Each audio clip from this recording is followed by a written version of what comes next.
11 tips to improve your credit score. The first thing to do is get a copy of your credit report from annualcreditreport.com. The 3 major credit reporting bureaus must give you 1 free copy per year. At annualcreditreport.com, you can get your credit report from all 3 credit reporting agencies. Then use 1 or more of the following tips to boost that 3-digit number that has ever-increasing power over our everyday lives. First, dispute errors. Mistakes happen. You can dispute errors online through Equifax, Experian, and TransUnion, and all of these are hyperlinks to their website. Second, negotiate.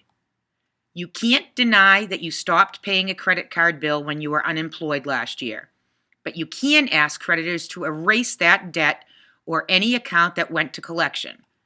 Write a letter offering to pay the remaining balance if the creditor will then report the account as paid as agreed, or maybe even remove it altogether. Note, get the creditor to agree in writing before you make the payment. Third, just ask. You might also be able to ask for a goodwill adjustment.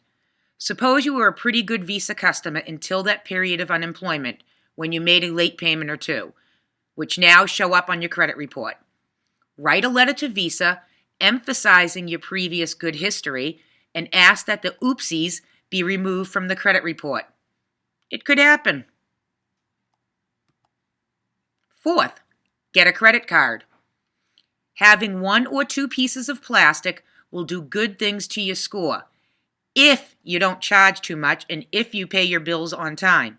In other words, be a responsible user of credit. Here's a tip. Can't get a traditional credit card? Try for a secured credit card, taking care to choose one that reports to all 3 of the major credit bureaus. Fifth, become an authorized user. This means convincing a relative or friend to be added to his or her existing credit card account. If you've had a checkered financial history, don't be surprised if you hear the word no a lot. But you might be surprised, especially if you're a young person who has no history of poor credit use. Offer to put an agreement in writing stating how much you can spend and how you will get your share of the bill to the cardholder. Then, do your part and use the card responsibly. In other words, don't buy more than you can afford and don't leave your cosigner hanging when the bill is due. The point is to learn to use credit responsibly. Sixth, underuse your cards. Yes, I did just tell you to get credit by any means possible, but don't whip out the plastic to pay for everything. The credit utilization ratio should be no more than 30% of your available credit being used, and ideally even less. A 10% credit utilization ratio will maximize this part of your FICO score. For example, suppose your MasterCard has a $1,500 limit and you routinely charge $1,000 a month. It doesn't matter if you pay it all off before its due date. What matters is that credit bureaus think, Curtis is using 2/3 of his credit. What a spendthrift. He likes to max out that credit line. Seventh, raise your credit limit. Ask your creditors to increase your limit. For example, making that MasterCard good for up to $3,000. Be careful with this one though. This only works if you can trust yourself not to increase your spending habits accordingly. Otherwise, you'll be right back to using 66% of your credit each month, and how will that look? 8. Don't close any cards. Canceling a credit card will cause your available credit to drop, which doesn't look good to a bureau. One way to keep a card active is to use it for a reoccurring charge, such as a utility bill. There's room for that in your budget, right? 9. Mix it up. Have an installment loan on record. Using a different kind of credit can make for a modest boost to your score. For example, you might take out a small personal loan from the credit union or buy a piece of furniture or appliance on installment, but only if you're 100% sure you can and will meet the payment schedule.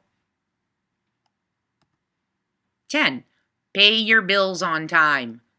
Seriously, your payment history, including the ones you pay late or skip altogether, makes up a whopping 35% of your FICO score.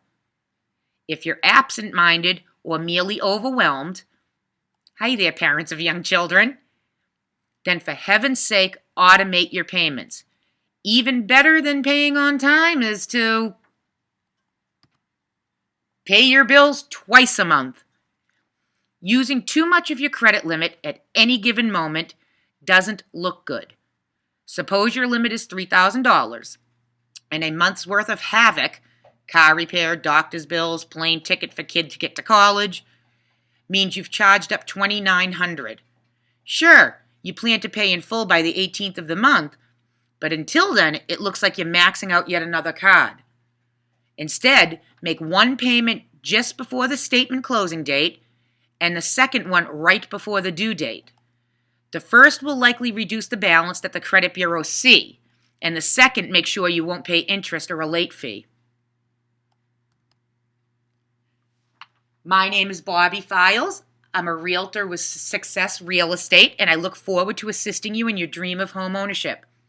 I can be reached on my cell at 508-521-9480, by email at Bobbie, Bobbie, at marealty1.com, or on the web at berkeleymass.com.